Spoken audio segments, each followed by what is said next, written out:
You are listening to the Vichaar Manthan Podcast.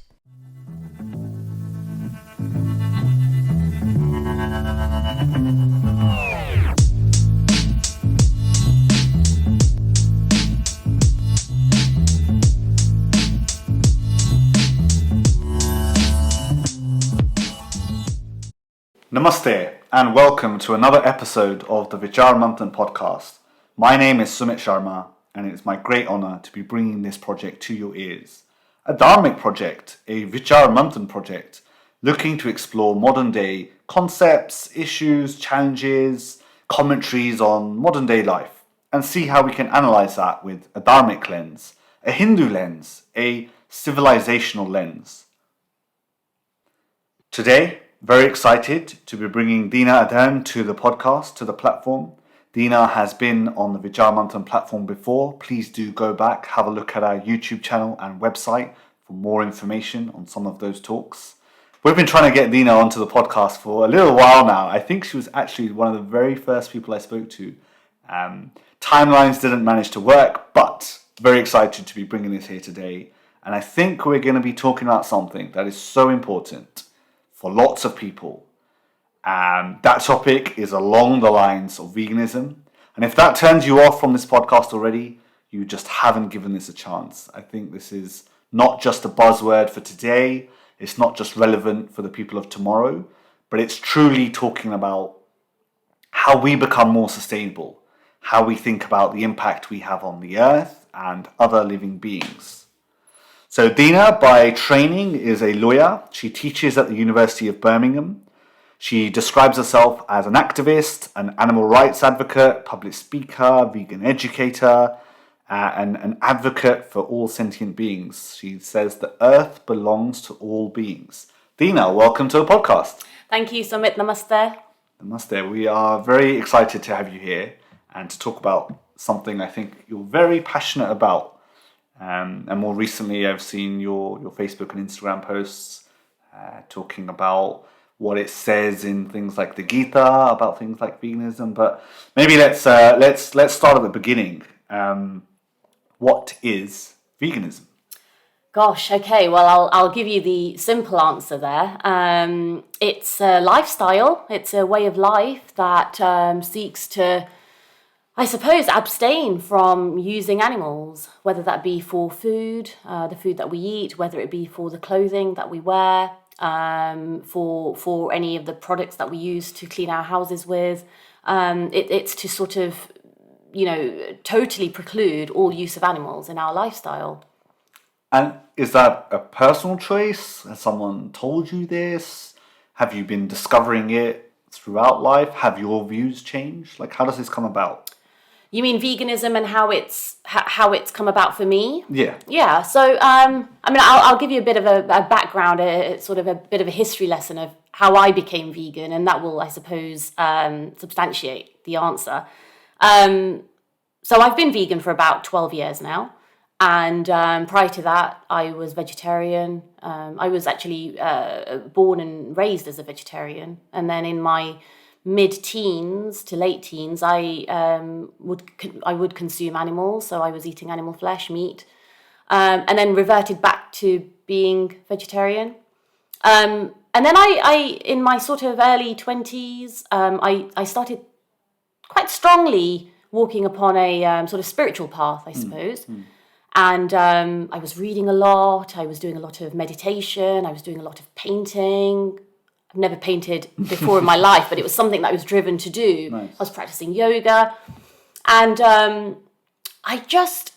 it was one of those things that when you start to invite new things into your life, you discover new parts of yourself. And I found that the foods that I was consuming would either allow me to enter a deeper state of meditation, or a not very deep state. And it became really quite obvious for me. By the way, at that stage, I had no intention of becoming vegan. Sure. I loved my cheese. Sure. And so anyway, I started to just experiment. And I would sort of cut out a little bit of dairy, just see how I feel. And I just noticed I just felt better. I felt better in myself. And then as as life would have it, I stumbled upon a video on YouTube, as you do. Yeah. And I wasn't even looking for this video. It somehow found me. And it was of a calf, a dairy calf, basically being taken away from her mother. Sure. And that got me. Yeah. That got me really hard. And for me, it was quite instantaneous. It was a light switch moment. I became vegan overnight after that. And then I was sort of a quiet vegan. I was one of those vegans that didn't talk about it. Sure. I don't want to share it with people. If they ask me, I will share. But otherwise, I will carry on, and do my thing and let others do their thing. But then, you discover more videos and you discover more information that's out there, and you just realize that there's all this suffering that's going on with these animals that I had no idea about. Yeah. And so do you think generally people are naive to the videos and the information that you stumbled upon? I don't think people are naive, Okay. because that puts it personally upon them. Sure. I think it's that the animal agricultural industry is so powerful in removing what really happens in the industry. Oh, for sure. So, for example, when you think of milk from a cow, you think of cows happily grazing in scenic hillside fields. Beautiful grass. A calf is suckling from her mother.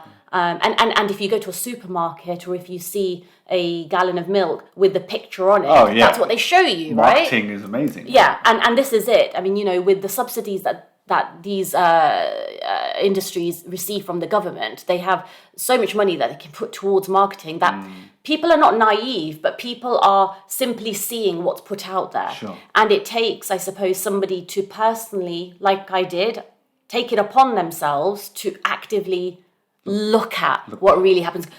Go behind the veil. Go behind what's there, what you're being shown, and what's really happening is truly the total opposite. Yeah. It's horrific. It is horrific. Yeah. I think it's a TED talk I've seen where a lady's talking about the marketing that goes into things like milk. Right. Just putting the word farm fresh Yes. on the label, or Yes. like you said, the picture of the cow with the lovely grass and everything. And what the industry will do to show you that actually there's no problem here. It's, lovely milk and what have you. And I've seen videos that you're describing. It's quite horrific, and it is. And you see videos of like little kids who don't want to eat fish fingers anymore because now they've got a pet fish, and they've now reconciled what it means to have a fish finger on your plate. Right, absolutely. We've sanitized meat eating. So, it is so easy to be able to go into your local supermarket and buy a cellophane wrapped, already cut up and primed piece of animal flesh, or it's so easy to go and get that gallon of milk, and it's so cheap as well, right? But if most people had to actually go and kill the animal themselves, there's an advert, there's a video of this where they go into a restaurant, right? They're like, what would and you there's like a group to of friends, right? Yes, and then seen it. they give you the apron and the knife, Exactly. and then the pig comes in. Do it yourself, right? Oh man! And most people wouldn't be able to do that. And you mentioned children. I mean, children especially are so. They're so pure, and they are, unfortunately, society conditions this out of them. But if you basically, and I guarantee this experiment will work with any baby out there, you give a baby a live chick, and an apple. Yeah, you give a 1-year-old or 2-year-old both of these, a living being and an apple. Which one will they put in their mouth? Right. I guarantee it will be the apple. Right. Until we kick that out of them. Wow. What have we done? What have we done to the kids? So you talked sort of, you stumbled upon a video. Maybe if that hadn't happened, do you think you would still walk down this path? Would the universe have called you in another way? Yes, I think so. I think it was going there. Yeah. It was going there. It was just my love of cheese that perhaps I was somehow, trying to shy away from it. But no, I did. I went down that path. Yeah. But I've got to say, I wasn't the vegan I am now. The sort of the advocate for veganism, right. that came a few years later when I was kind of given a bit of a kick up the behind to say, you've got to do more, you can do more. And was that an internal voice? No, that was somebody very close to me at the time, basically seeing me crying over a video on YouTube. Right. and saying, well, look, you're crying, you're clearly affected by it, but what are you doing? And to which I responded, well, I've signed a petition and I've signed this petition. And they said, well, that's not enough. You can do more. You've got these skills of persuasion, of articulation. You're a lawyer. Use those skills and share the truth with the public. And I think that then created, I suppose, how you introduced me, the vegan advocate. Yeah, a bit of a movement, for sure. Interesting. And what motivations do you think someone that hasn't got that calling or isn't as passionate as yourself, what motivations could someone like that have? A simpleton, Joe Blogs, going about their day, right? Grown up thinking, whether it's naive or not, it's okay, I do my bit. What motivations would you... To go vegan? Yeah. Most of the people who are vegan now are, as you described, the Joe Blogs. Right. Yeah. They didn't have that sort of internal drive. They didn't have that sudden, instantaneous revelation. Yeah. Because it's fashionable now. Well, there are so many restaurants I go to, and I'd be shocked if I don't see a vegan something menu, vegan. Yeah. Right. And we'll probably talk a little bit later on as to how sustainable that really is. Yes. Yeah. But I have friends who it's a badge for them. Right. I don't think they're actually aware of or care even about impact. Okay. It's more of a badge. So okay. I don't know. I mean, I don't think there's a right or wrong answer necessarily, but what do you think? So yeah, just going back to that initial question about what drives that sort of, the average person. I've always found that there's sort of three predominant reasons why somebody might choose to go vegan. Okay, I obviously did it for ethics. Sure. But some people don't like animals. True. I know some vegans who actually don't like animals. They couldn't care whether there's a dog that's kind of wanting to play with them or not. They don't like animals. They're not bothered. That's interesting. But they do it because perhaps it benefits their health. Okay. And there's ample studies to show that we can, reverse even certain lifestyle diseases by following a plant-based diet. Yeah. In recent years, climate change has been at the forefront of politics, at the forefront of most of our minds. And there are a multitude of studies that show the impact of animal agriculture on the carbon footprint on the earth. Sure. So I'd say the average vegan out there does it for one of those reasons. Sure. Okay. And the one thing I have found actually, when I'm out doing activism and I'm talking to a meat eater, the one thing that a vegan and a meat eater has in common, okay, believe it or not, is that they do not like to see animal abuse. Oh, yeah. Right? I think So you can see the most avid meat eater out there who is munching into their steak, but you show them at that point the cow having a captive bolt gun put to their head and then being strung by a chain and having their throat slit and being bled to death before being gutted. They don't want to see that. Nobody, or if you're walking the streets of it and you see a dog being kicked, you feel that. of course you'd want to do something about it, right? Yeah. So whether you're a meat eater or not, nobody wants to see animal abuse. Sure. We all have that. We're innately compassionate beings. I think so. Yeah, we all are. Yeah. We're born like that. So I think there is something inside us already there. And then going back to the point you made about, is it kind of like a fashionable badge?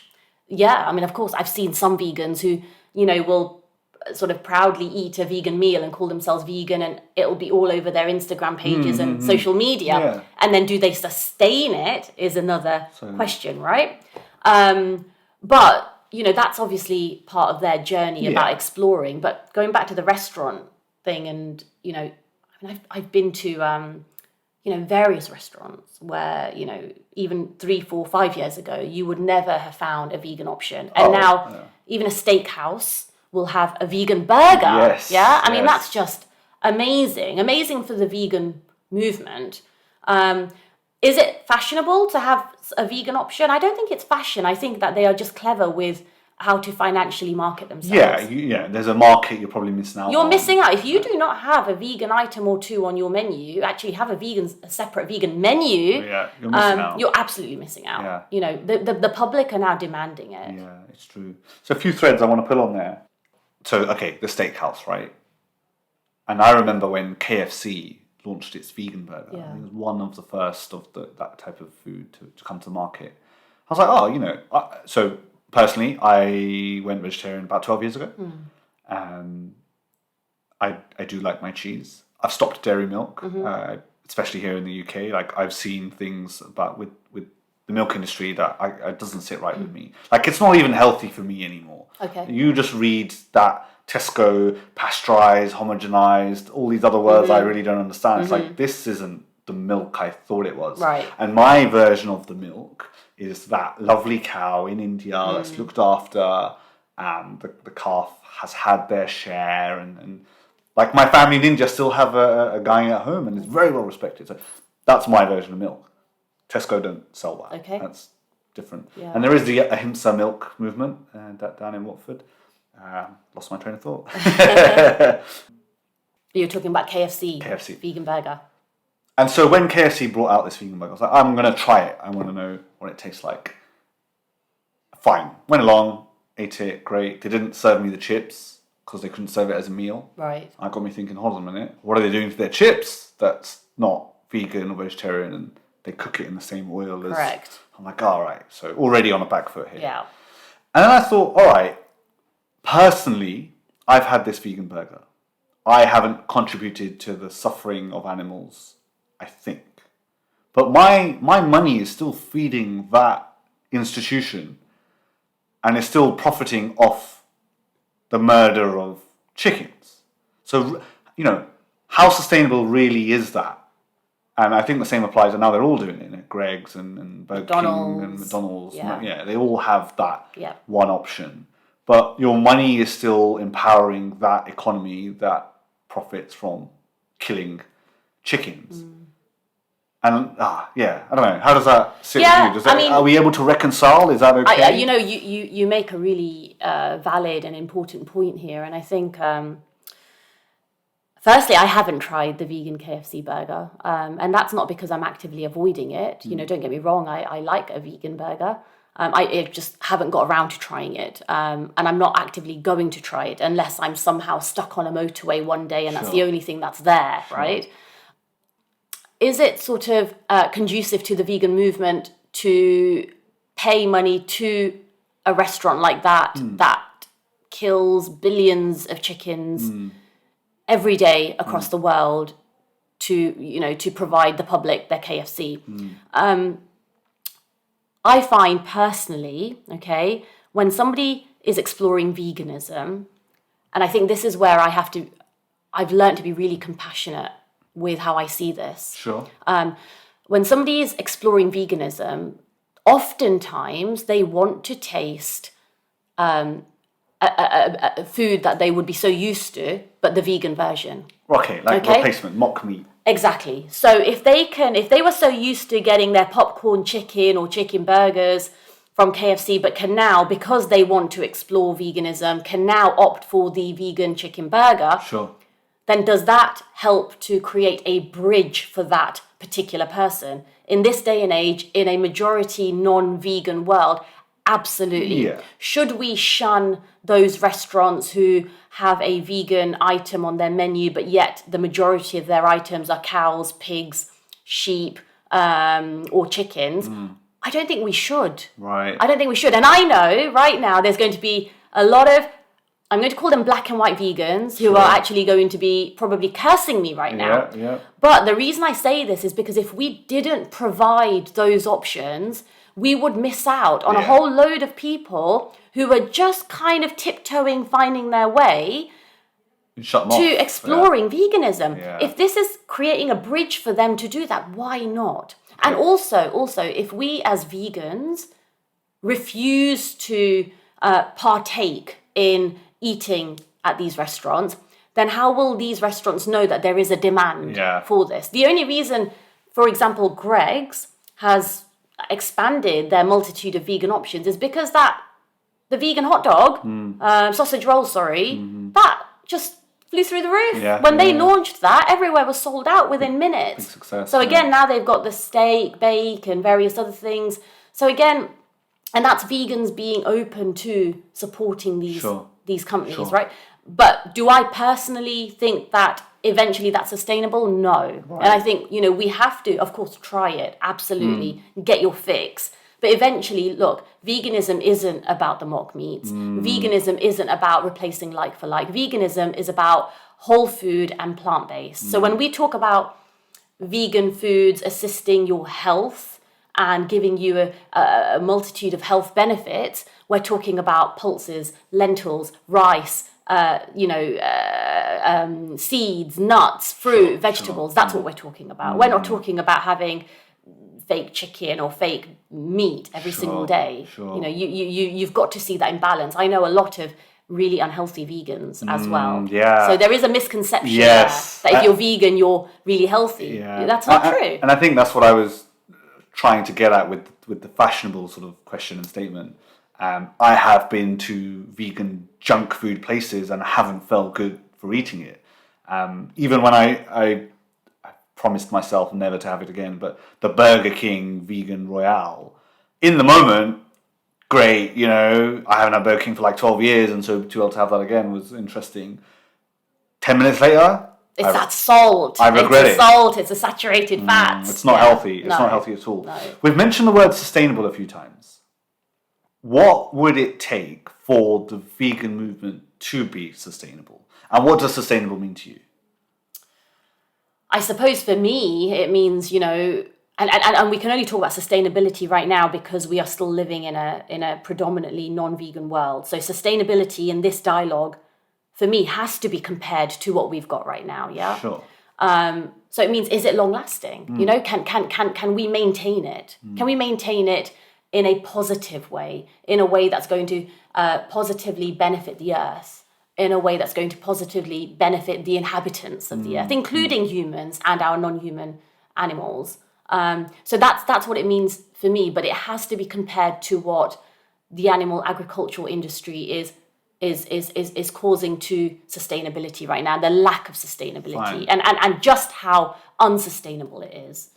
Okay. I've got a lot of actually, prior to meeting you today, Sumit, I've made note of quite a few studies which I'd be happy to share on sustainability, because I've always found that, you can talk about sustainability, but what does it really mean until you actually put some figures there, right? Great. So I'm happy to share some of these figures with you, and I think maybe the listeners would really appreciate that. Yeah. Sure. Okay. Absolutely. So let's go to that.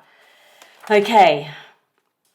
So I was talking about meat, and let's just talk about greenhouse gas emissions, Let's talk about greenhouse gas emissions. So there was a study that was done in 2021. Here it is. Okay, 2021. It was a journal that you can find in the Journal of.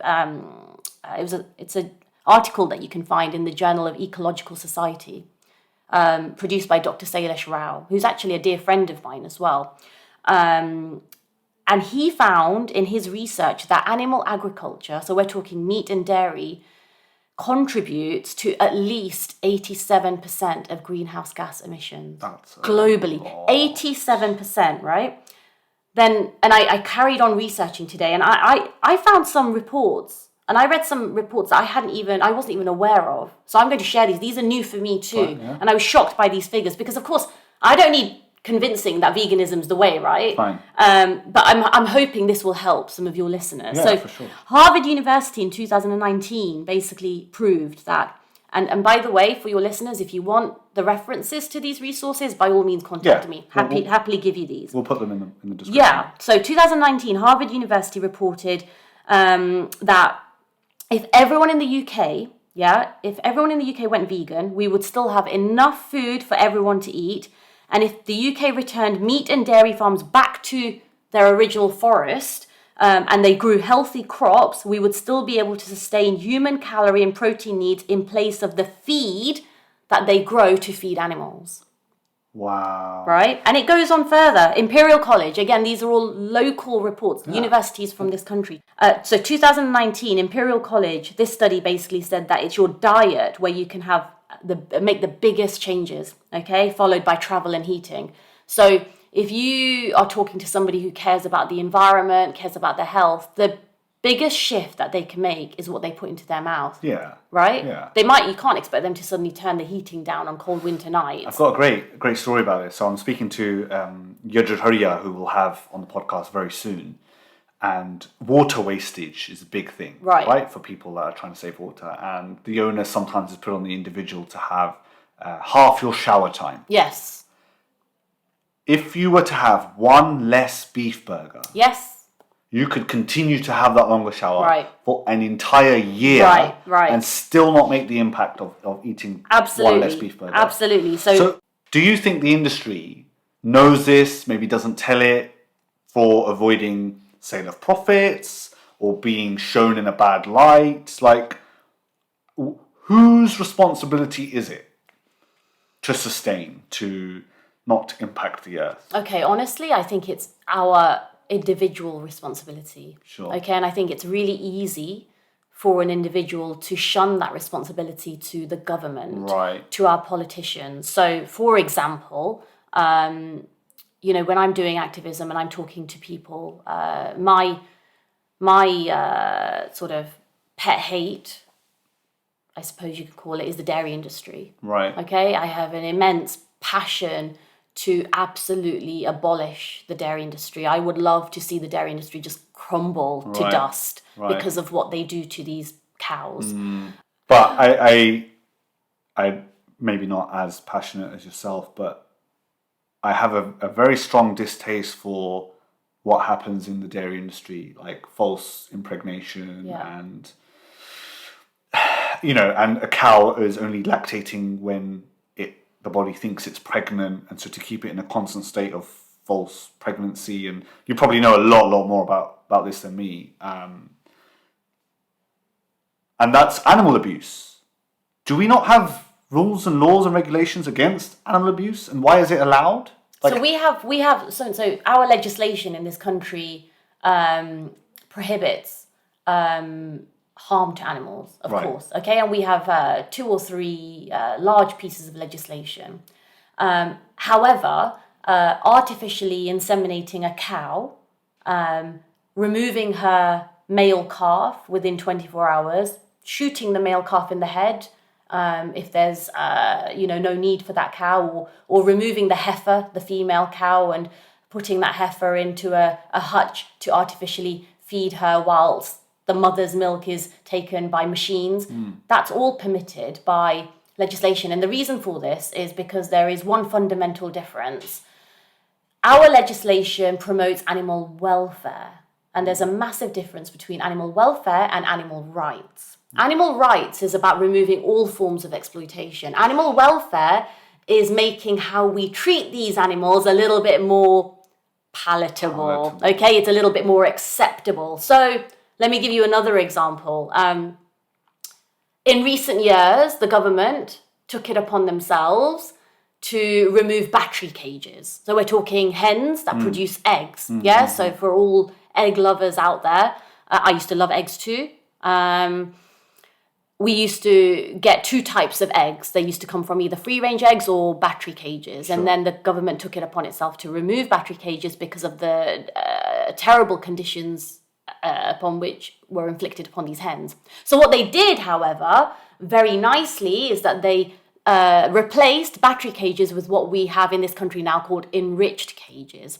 Now, enriched cages, just to give you an example of what or how much space there is in an enriched cage, imagine 14 of us living in a 1-bedroom flat. Right. Okay. Yeah, okay. Factory farming. So it's a kind of, again, another way to market abuse that is more acceptable to the common person. That's terrible. So there's that. There's there's a story I know of chicks being put on a treadmill and being fed from above, and so they're fattening them up. The protein hits into the muscles quicker, but they've got like 3 legs, no eyes. So what you're talking about chickens. I mean, if you talk about abuse, and there's abuse across the whole of the animal agriculture industry, but what chickens go through is, if you want to compare, and I don't like to compare, but if we're going down that road, chickens get it the worst. And in fact, chickens are producing more meat and more eggs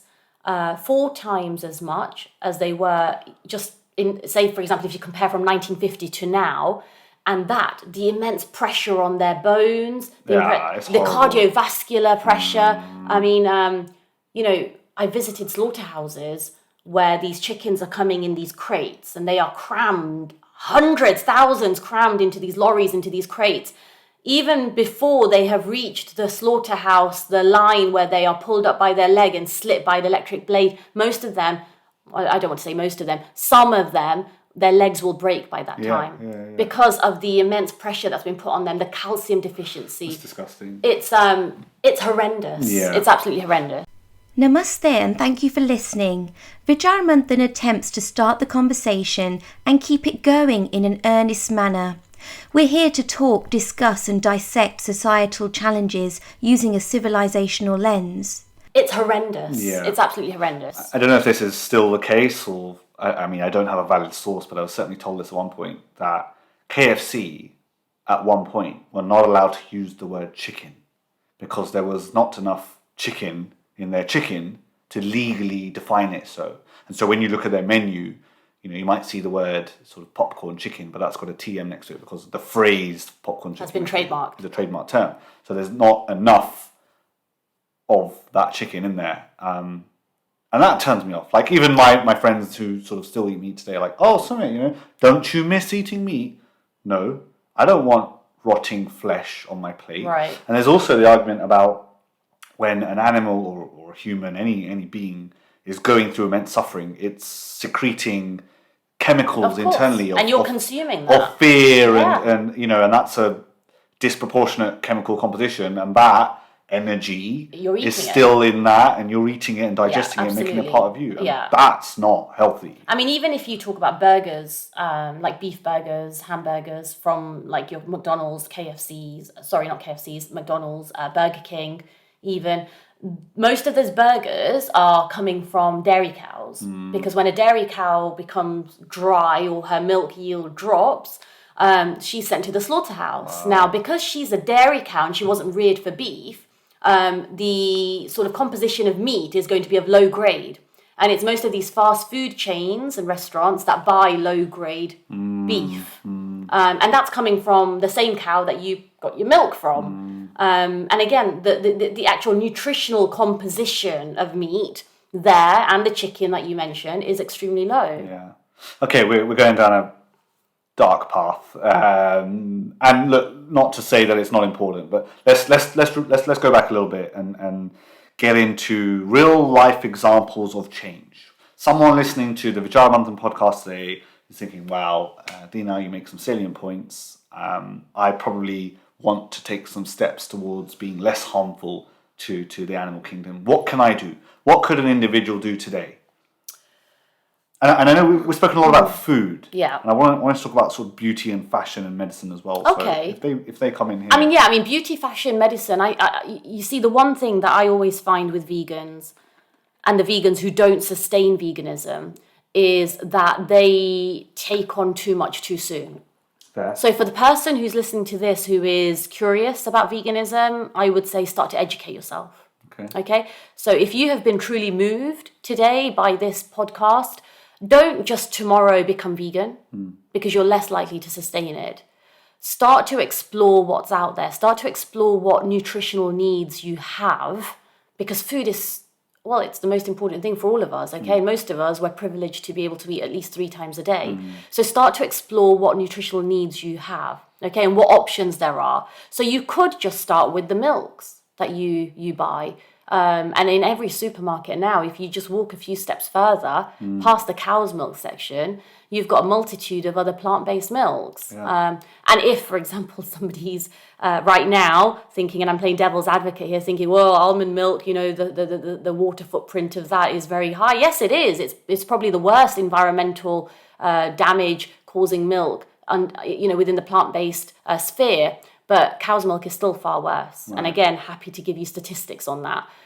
So just start small if you have to, and then you can sort of add to that. I'm assuming a lot of people listening to this perhaps will be wondering, well, what about my Indian food? What about my kadhi? What about my kheer? What about my dhokras? I love all that. What about my chas? And I reassure you, I honestly reassure you, hand on my heart, everything out there, from your gulab jambos to your rasmalai, every single thing out there can be veganized. Sure. Absolutely everything, because we are so fortunate now that we live in this highly IT driven world that every recipe that you want to veganize can be found on the internet. Yeah. And I talk from experience. My mum and dad, they turned vegan in their sort of early 60s. And my mum's an avid cook, and she didn't want to miss out. And she's a feeder. Her love language is to feed people. Right, sure. So she was the first one to ensure that she could replicate everything and veganize it. And she absolutely does. Brilliant. She absolutely does. So you can veganize everything. Start small, but really educate yourself. And then, something you mentioned about fashion, medicine, let that come after. Get comfortable with the foods you eat, okay? Sure. For a good 2-3 years, when I became vegan, I was still wearing leather boots. Right. Okay, because it's probably worse for the environment for me to just give those away or throw them away and buy a new pair of vegan boots. So I wore them out, and then the next pair I bought were vegan. Yeah. So I think I've reconciled with myself on that. So, leather belts, leather shoes, fine to keep wearing them, but I wouldn't buy new ones. Right. And I wouldn't also, if I was buying a present for someone, I would make sure that I'm not buying leather. Yeah. Or, make sure it's vegan leather. Yeah. And I get asked a lot about medication, okay? That's a big topic, I think. No, it is. And, I think people really need to be reassured here that, look, if your health is at stake and you need to take medication that has absolutely guaranteed been tested on animals, maybe even has animal product in there, but this is about your health, you have to take it. I mean, I sometimes have to take certain medication. I have lupus as a condition. It's an autoimmune condition. And there's been times when I've had to use certain ointments, taken certain medication. Of course, that's been tested on animals. Yeah, but I take it because this is about my health. And, if you go back to the Vegan Society and their actual definition of veganism, it's, the operative words there are to be vegan as far as is practical and possible. The Vegan Society has those words in there for a reason. And is that just about being rational? And, we're living in this modern age, and like you're saying, health is really important. So medicine we naturally take. Is that just being realistic? I think so. And I think it's putting a common sense approach here. Because it's not black and white. Of course. We live in a grey. And look, you can go to look, most of us in the West, we are privileged to be living in cities and towns where there are ample shops. I tend to buy most of my clothes from charity shops now. I tend to buy most of my things, sort of secondhand, reused. But even if that's not your thing at the moment, so many shops have synthetic options. So when it comes to clothing, of course, you can buy a vegan alternative. But when it comes to medications and things like that, if you've got to take it, you've got to take it. And I don't think anybody should suddenly just think, well, I can't do it. Veganism's too hard. Take it bit by bit if you have to. And before you know it, you'll find that you've actually incorporated it into most of your life. Sure. I've got a question here, and I'd be very interested to know what you think. So, Namaste. Thank you for listening. Vichaar Manthan attempts to start the conversation and keep it going in an earnest manner. We are here to talk, discuss, and dissect societal challenges using a civilizational lens. Tune in on your favourite podcast platform or vichaarmanthan.org/podcast to find out more. How do I know that I am a vegan? It's interesting that, because I have somebody close to me in my life who refused to call themselves vegan for a number of years because they didn't like the term. It carried too many connotations, but yet everything they did was vegan, right? From the foods they ate, from the clothes they wore, from the lifestyle that they lived was vegan. So I suppose you've got to perhaps introspect and look at what you do, every day. And would you call that a dharmic lifestyle? Like, is being vegan dharmic? I think like being dharmic and being vegan, the two are interwoven, absolutely. Because if dharma is all about sort of seeking truth, sort of causing least harm. Non-duality, there is no you, me, there's oneness. And if veganism is all about doing less harm to another, seeing their pain as your pain, then the two, of course, they hold hands, intimately hold hands. So I think often, if you are striving to live a dharmic lifestyle, look at what that involves. Look at what that involves. And what your impact sort of on the world really is. And you know what? I really urge people to truly dissect and critically analyze what that involves. And please don't cherry pick, because it's so easy to cherry pick, right? It's so easy to say, well, I do it at home, but when I go out and I go to a restaurant, the paneer, but I love my paneer, and just really apply the principles to your life, and I guarantee you will automatically just innately feel better. You could be the healthiest meat eater. Yeah, you could still be having dairy and you could be really healthy, but just psychologically, emotionally, you'll feel better because you know that your actions are not contributing to harm. It's a strong calling. You are clearly passionate. What about the other end, the extreme end? Like when you walk across the park, are you not accidentally killing insects and bugs and ants? And is that okay? Like, at what point is it too far? What are the boundaries of a vegan lifestyle? I don't think there are boundaries, okay? And I think your sort of example of walking on the road, I mean, look, just by us living, by us breathing, we are causing harm to the earth. Each of us have a carbon footprint which is causing harm to the earth just by being here. Okay, so I think we have to accept that, and I think it just takes me back to causing as least harm as is practically possible. Sure. I think that's what you have to do. So again, going back to my medication example, I'm still taking those medications when I have to, right? But do I have to buy those leather boots? No, I don't. Do I have to have that cheesecake because my taste buds are screaming out for it? No, I don't. So I think it's about your internal moral compass and where that's driving you. And I think, so you've mentioned cheesecake, and I love cheesecake, but that comes to discipline. Yes. Right? Can I be disciplined enough not to have that cheesecake? You know what? Actually, I disagree with you there, right? Okay. I don't think it comes to discipline. Okay. But I think it comes down to what you are aware of. Sure. So again, going back to the ethical reasons for veganism, if I took you to a farm one day and at 4:00 in the morning you heard the cries of a mother cow who's had her baby snatched away from her, or if you heard the cows' mothers, their udders still leaking of milk, going into a slaughterhouse, and you hear their cries in there, and you see the captive bolt gun held to their head, you see them being ripped apart, slit by the throat. If you saw all that, then it's not discipline. It's not discipline. The discipline disappears because suddenly there is no desire to have that cheesecake. And the beauty of it is because there's so many amazing vegan cheesecakes. Sure. So you're not missing out. Sure. 11 years ago, 12 years ago, when I became vegan, I was missing out. I felt I was. Sure. But my drive to sustain veganism was very strong because of what I had seen, and I was coming from an ethical viewpoint. So, and I know others who get very tempted. Oh, but I really want that. I really want that sort of cake, and it's got, dairy in it.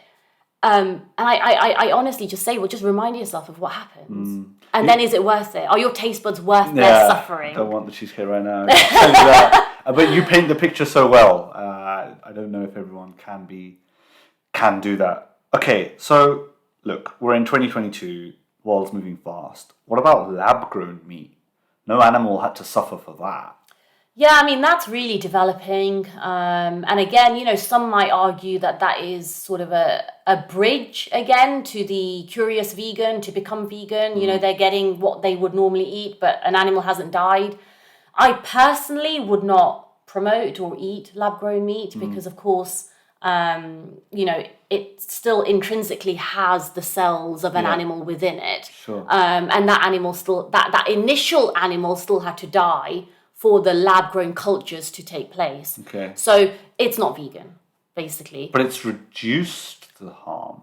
It has reduced the harm, and I suppose it depends on, again, whether you're taking the reductarian approach here or the abolitionist approach here, where you're just like, no, I don't want any part of animal in my diet or lifestyle, or actually, yes, by having this, I'm not contributing to the ongoing suffering. Is that better than what we have now, mass-produced, meat and dairy in a multitude of industrialized dairy and meat farms? Of course it is.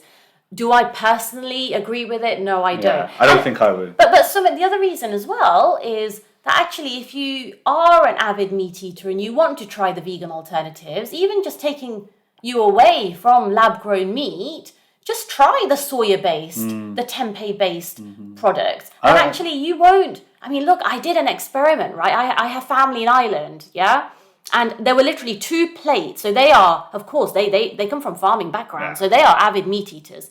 There were 2 plates of sausage rolls. One was the Linda McCartney's vegan sausage rolls. The other one was, animal flesh sausage rolls. Which ones?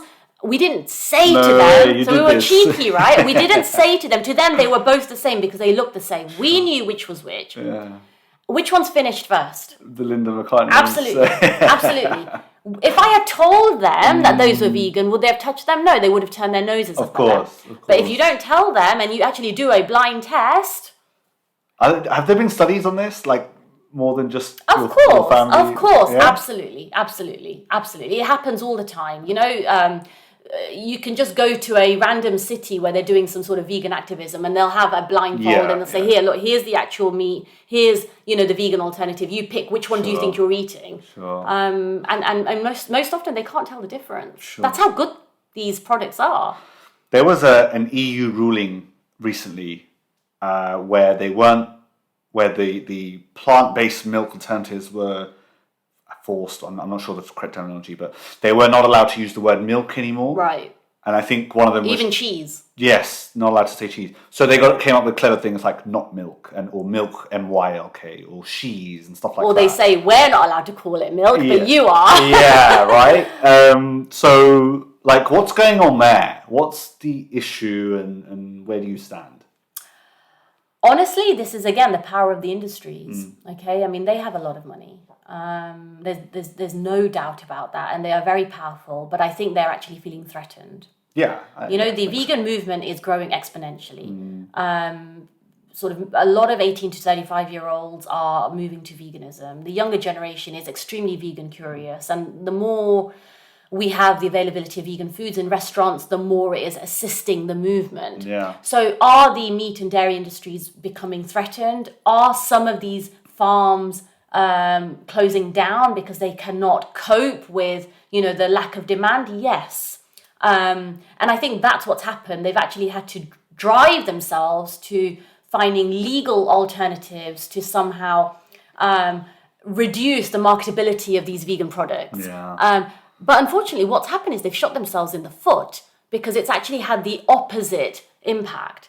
Because more awareness. Exactly. And that brings me to another example where KFC shot itself in the foot. So I think it was 2016, 17, they had an advert.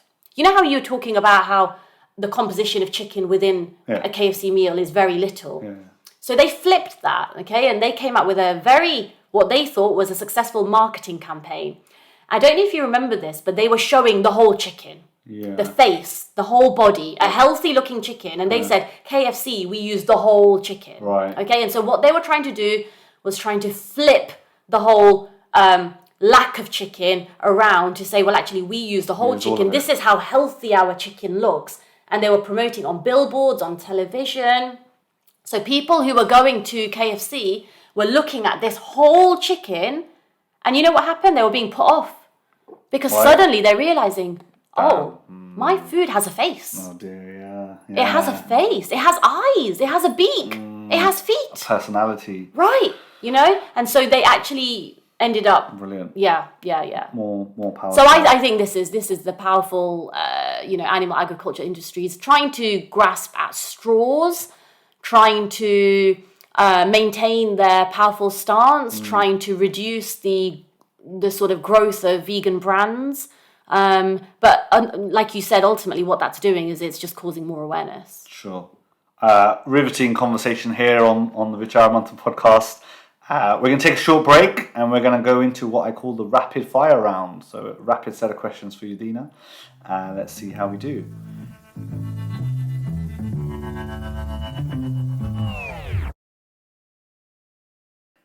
If you were stranded on a desert island and you could only take 3 items with you, what would they be and why? Gosh, a desert island, right. I would take an avocado because I love avocados, and I think I read somewhere that you could actually live for quite a long time just eating avocados all day because of the sort of multitude of different fats in there. Sure, okay. Okay, what else would I take? It doesn't have to be food items, does it? It can be anything. Anything. Oh, okay. Take my mobile phone. Okay. Just so I can, tell people where I am, so I can get sort of assistance. What else would I take? You know what? Probably a decent book, because I don't know how long I'm going to be there. Yeah. Fair enough. Okay, Yeah. That works. What goes into your perfect breakfast smoothie? Okay, so in the last couple of weeks, I've started to, I've reintroduced smoothies. It's getting warmer out there. I don't like smoothies in the wintertime. I try to listen to my body and see what it needs. So summertime now, at the moment, I'm very much onto the spinach, carrot and apple smoothies. And then I throw in some chia seeds in there, some flax seeds, some hemp seeds, because they've got, the right sort of fats, amino acids, things like that. So yeah, that's the green smoothie at the moment. Or my son likes to call it the Hulk smoothie. So yeah, it's the Hulk smoothie. Awesome, Hulk smoothie. If you could have one superpower, what would it be? Oh. Apart from being a great mother already. Oh, thank you. My superpower. To help people see their innate compassion, I think. Okay. I would love to just be able to talk to somebody and instantly help them realize that they are good inside and they are compassionate. Because I think that's what's missing at the moment. People don't get told how good they are, how much they're valued, how much they're respected, how much they are needed.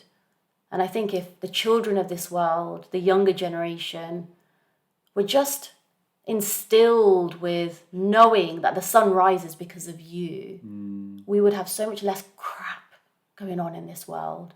And I guarantee that one of the byproducts of that would be that they probably wouldn't be eating animals. That's deep. I feel that. That's strong. Do you have a favourite quote? I don't, but as you asked me that, the one that came to me was "Be the change you wish to see in the world" by Gandhi. And I know it's an overused quote. I think you live it. I think you live Well, by that. I don't think I live it. I don't. Of course I can do better, but it's not a competition. I'm just trying to do what I can. It's an individual thing. It's a journey. But I do feel that if you do want to see change, if you do want to instigate change, feel it yourself first, live it yourself. You don't even have to talk about it, because people will automatically be able to see the magic around you. And they'll be able to see the sparkle in your eyes. And they'll wonder, where's that coming from, right? And that will automatically spark dialogue. How dare they love themselves so much? It's a love in a different way, right? Yeah. It's a love in a different way. Yeah, awesome. What's the best piece of advice you've ever received? I think my mum and dad, especially my mum, at times I get riddled with confusion when I'm going to make sort of big decisions. And my mum has consistently given me this one piece of advice. She's always said, just take one step. You don't need to see all the steps. Just take one step and then another step, and you'll see that there is a path ahead. And that's always helped me, especially in dark times. And it's very apt, actually, because if there's anyone listening to this thinking, I actually want to explore veganism, take the first step. Take the first step. Very sound. Do you have a favourite book? I have quite a few books on my bookshelf right now, which I'm trying to read. But one that sits there that I just probably could read over and over again. I love Shantaram by Gregory Roberts. I love that book. And also another one. Can I add another one there? For sure. Half of a Yellow Sun. That's a brilliant book as well. I forget the author, but yeah, look it up. No worries. Could you describe for me a moment in your life that has shifted your paradigm? Yes. And I'm being very transparent here, very open here. And I think it was when my marriage ended. For me, that was something that really shifted my whole outlook on life, because suddenly it felt like I had to do this. I had to survive. And I had a little boy and he was only 14 months old. And I had to survive. I had to, whatever I was feeling, whatever I was going through, that change in my lifestyle created this abundance of inner strength, resilience, that I had no idea I had. And I think to all mothers out there listening, I'm in awe of all mothers because they all innately have this resilience and strength. But I think for me, that just went up a notch when my marriage ended, because that for me was just, gosh, this is all on me, and it's sink or swim. So yeah, it's just I'm often in awe of myself as to how much strength and resilience I show every day. And that's sort of to anyone out there going through a tough time. Don't doubt what you're capable of. Truly don't doubt. Amazing. Thank you for sharing. Okay. I'm very interested to know what you'll say to this. So if you had to fight a horse-sized chicken or 10 chicken-sized horses. Okay. And it's hypothetical, right? No one's being harmed. Okay. Which one would you pick? Okay. Goodness me. I have never been positioned with such a question before. Probably the 10 horse-sized chicken. No, what did you say? 10 chicken-sized horses. Yeah. That's probably what. Are you going to say why now? Why? Yeah. Why? Because only last week I visited a horse sanctuary, and I walked past it and I was kind of there just, being in presence of these majestic beings. Horses, massive. Huge, There's no way I'm going to be able to fight a real size horse. Fine. Or chicken. Fair enough. We did discuss this earlier, but for the purposes of now, what does sustainability mean to you? Can you keep it going? Can you maintain it? And does it align with your moral compass? Because I think if something doesn't align with your moral compass, it's not sustainable. And everybody's moral compass is going to be in a different place. Yeah. So I think it's individualistic, what is sustainable to somebody and what isn't. But I think one has to ask their moral compass. If it aligns with your moral compass, you can sustain it. You can sustain anything. Awesome. Thank you. Last one.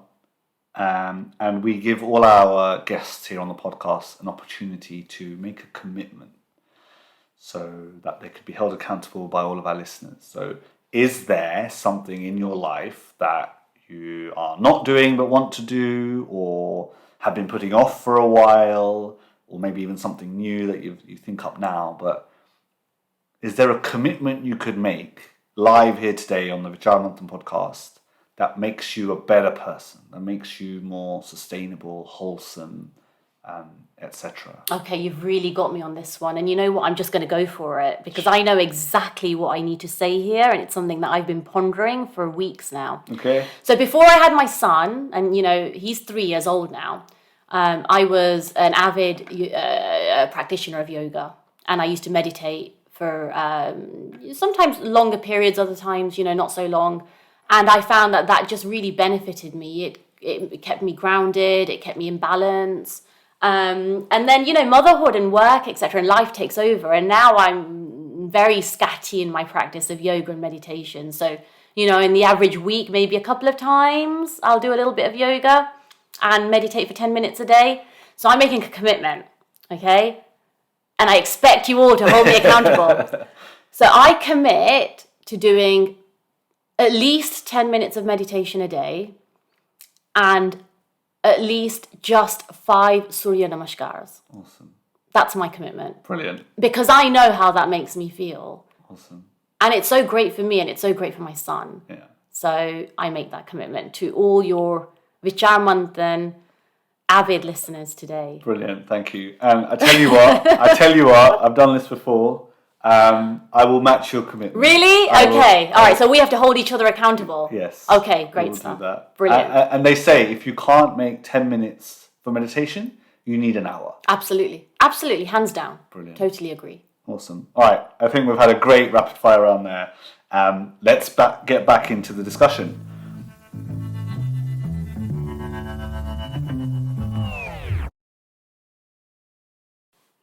We were talking earlier on about the industry and the money that they might be missing out on or are now getting because of their new vegan market. What does success look like? If money wasn't the issue or the problem, or if we had an infinite amount of money to solve some of these vegan challenges, like how would we know that we've done it? How would, you mentioned some of the studies earlier on, right? Well, the UK could sustain itself if we all turn to a plant-based diet. Like, what does that look like? I've had arguments thrown at me before that there are so many cows in America that we have to kill them. So if overnight we could paint success, what does that look like to you? Okay, so back to that sort of analogy of there's so many cows in America, we have to kill them. I mean, nobody's going to go vegan overnight. Sure. I get that thrown at me all the time. What will we do with all the animals roaming the field? And it's like, well, nobody's going to go vegan overnight. We'll just stop breeding them. Right. You know, we'll just stop rearing them and breeding them, and we'll just sort of kind of slowly phase intensive animal farming out, firstly. What does success look like for me? I think where everybody is just living free of fear and harm. Okay. That for me is where I could sit there and say, we did it. We did it. And of course, that's intrinsically linked to following a plant-based lifestyle, a vegan lifestyle. Success to me would be where animals are not harmed, where we're not being told that by 2050, if we do not reduce our carbon emissions, then, we are altering the state of the earth and climate change, and we can never go back. To have that hanging over you. I mean, I see my son, 3-year-old, and I think, what kind of earth will he have in 50 years' time? What kind of earth will he leave his children? Yeah. So to me, success would be that we don't have those immense fears hanging over us, and where people can just be living free of that, living joyfully, knowing that they are not causing harm, that we're not causing harm to the earth, that we're not causing harm to animals. Is that, I like it. It's a great view. I worry though, it's a bit of a utopia. Like, what would it really take to get there? And as a society, as humanity, how long will it take to do that? So would it be for your son or for his kids or his grandkids? Like, how long would it take? Who knows? Yeah. I mean, every person right now who decides to change their lifestyle is contributing positively, right? Every single person. Any one person who's listening to this today who decides to follow a plant-based diet is going to positively help the earth, help the animals. So I don't think there's a measuring tape, so to call it here. I don't think we can measure it in that regard. I think it's having to look at these bold figures provided to us by some of the world's best scientists and almost kind of attribute our success in accordance with, have we shifted those figures or not? Sure. I think that's really important, and I think people take it upon themselves quite massively to say, well, if I make a change, it's not going to make any difference.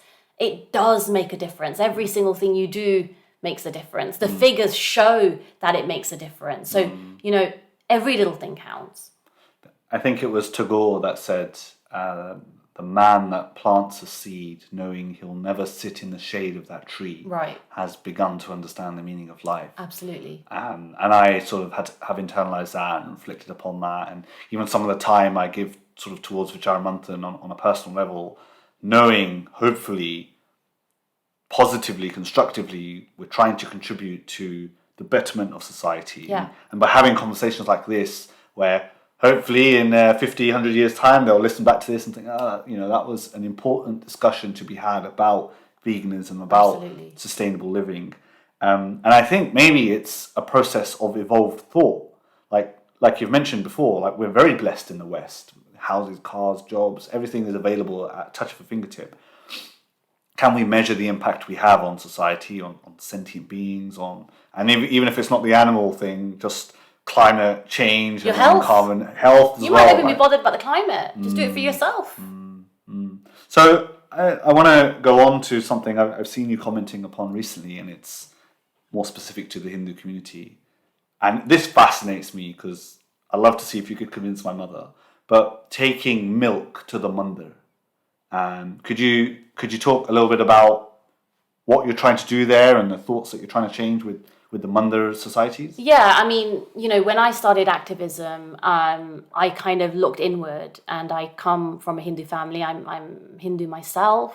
And I started to see sort of this incongruence within my own community. And I thought, well, I see and I know what's happening to these cows. So what can I do to relay this truth to the Hindu community? Because I was so fully aware of the fact that as Hindus, we are so innately in alignment with wanting to do good to the earth. Dharmic concepts. Yeah, we see the cow as a mother. We see the earth as a mother. We have this sort of intimate connection to these beings, right? No other religion has that. We do. Throughout our sacred texts, there are sort of poetry and similes written to show us how interwoven we are with everything that is. And then you go to a mandir, and yes, every Monday, for example, people are taking gallons of milk. I mean, my point there has always been that why are we offering milk to, for example, the Shivling or to the deities in the mandir when it's coming from immense suffering? There's such hypocrisy there, even if it's unintended hypocrisy. And for most people, it is unintended. They don't know that. They mean well. They don't know. Of course. So it's about providing them with that truth, providing them with that knowledge, but also reassuring them that they're not going against the texts. They're not going against the scriptures. The scriptures say whatever you offer with love and intention will be accepted by our gods.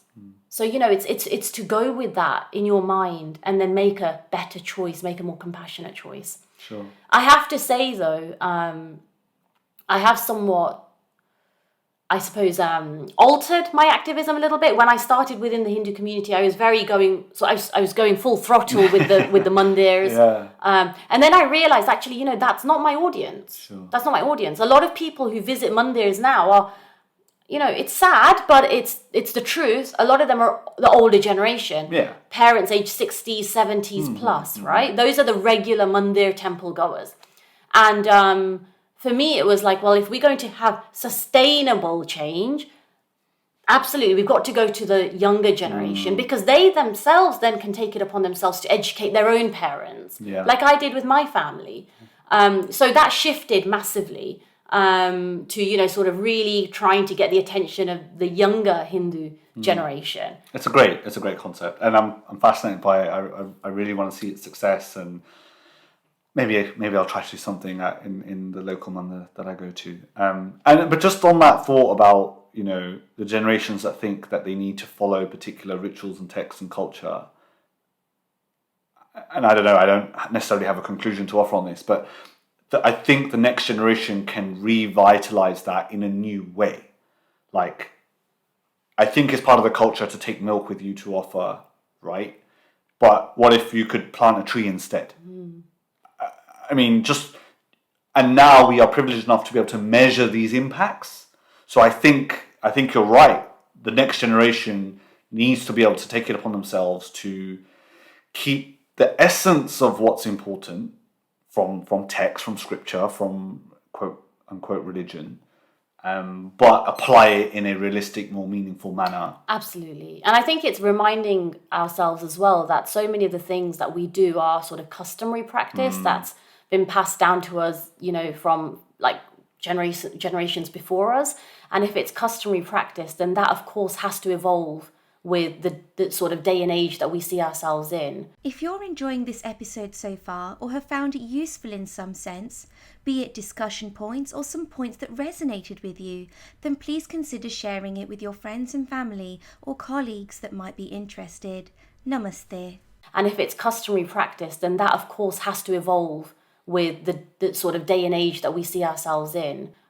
So, for example, I gave you the example of 1950s, even cows were producing a lower milk yield than they are now, comparing 1950s to now. So, again, we've got to look at the impact our choices are having in our customary practices. And our sacred texts, again, the Hindu scriptures are not dogmatic. Yeah, it's not. Yeah. They're not like the Abrahamic texts. They're not telling you must do this or or you're not so and so.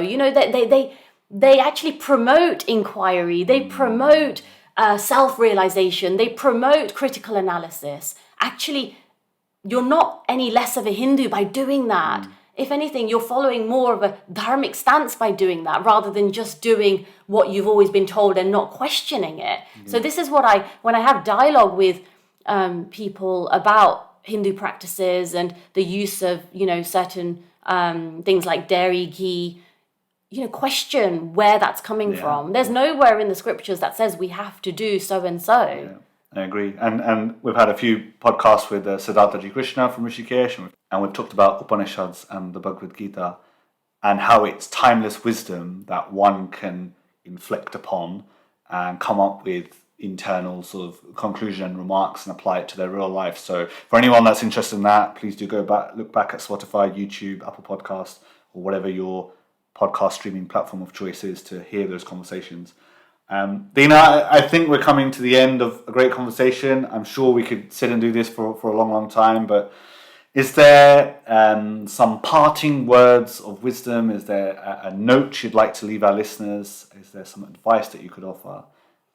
What are your closing remarks? Oh gosh, okay. There's so many things I still want to say. What I truly say is that just remind yourself when you're listening to this and when you go off kind of pondering the words of today, just remind yourself that every action and inaction you take or don't take has a consequence. And remember that the next time you're in a supermarket. Remember that the next time you're in a store. Remember that the next time you decide to eat or buy something, and just think about the consequences of that. Even if you're not living next to a farm, even if you aren't an avid, activist like me visiting a slaughterhouse, you don't have to be, most aren't. But just know that the suffering is there and that just you can reduce it. You yourself, individually, can help reduce the suffering and the plight of these animals. Some very powerful words here on the Vichaar Manthan podcast. And as ever, we're not here to necessarily offer a conclusion, but ask you to ask more questions of yourself, of your communities. Are you operating in a manner that is loving and compassionate to all those around? Are you nullifying harm? And is that for the betterment of society?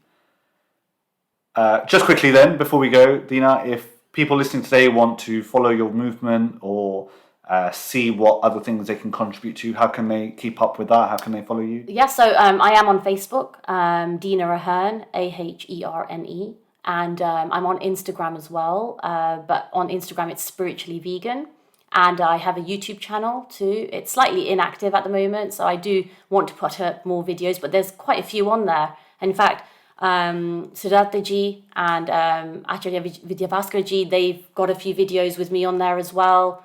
So if you're looking at inquiring about veganism from a Vedic text point of view. There's plenty of videos on there too, and just, generally some of the work that I'm doing and involved in. So that's Spiritually Vegan on YouTube. And, as ever, if you're interested in taking this step, I am so genuinely open to assisting you.